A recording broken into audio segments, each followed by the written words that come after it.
যে চার্জশিটে আমরা বলেছি যে কৃষ্ণনগরের যে প্রধান সমস্যা রেল স্টেশনের ওখানে বেলডাঙ্গা মোড়ে যে যানজট, সেই যানজটের কোনো সুরাহা 34 বছরের বামপন্থী সরকারও নেয়নি।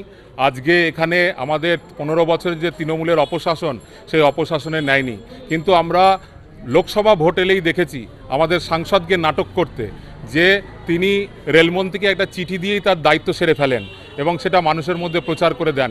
কিন্তু সেই বিষয়ে করলে হবে না। ভারতীয় জনতা পার্টির সরকার এখানে প্রতিষ্ঠা হবে এবং আমরা সুনির্দিষ্ট পরিকল্পনা নিয়ে সেখানে মানুষকে সাথে করে নিয়ে আজকে পরিকল্পনা করে সেই ফ্লাইওভার তৈরি করব। আর এই ফ্লাইওভার তৈরি করার মাধ্যম দিয়েই আমরা সেখানে যানজট মুক্ত করার চেষ্টা করব।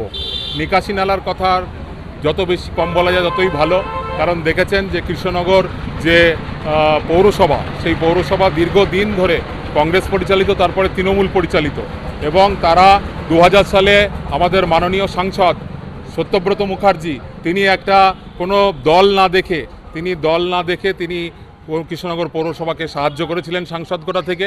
তার মাধ্যম দিয়ে ওখানে আমাদের পোস্ট অফিস মোড়ে ওখানে পাম্পের ব্যবস্থা হয়েছে, কিন্তু তারপরে সেই প্রকল্প সেখানেই থমকে গিয়েছে।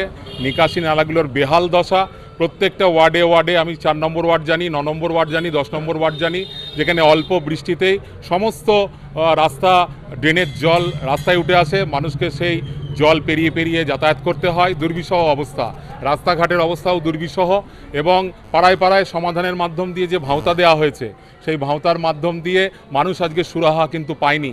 মানুষ দেখছে যে পাড়ায় রাস্তাঘাট সব ভেঙে চুরে রয়েছে।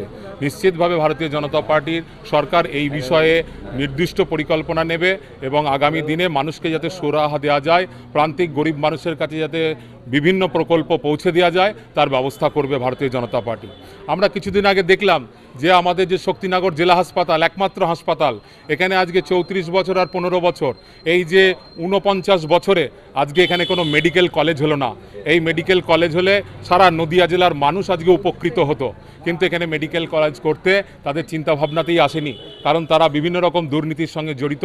এইসব মানুষের পরিষেবা নিয়ে ভাবার সময় তাদের নেই।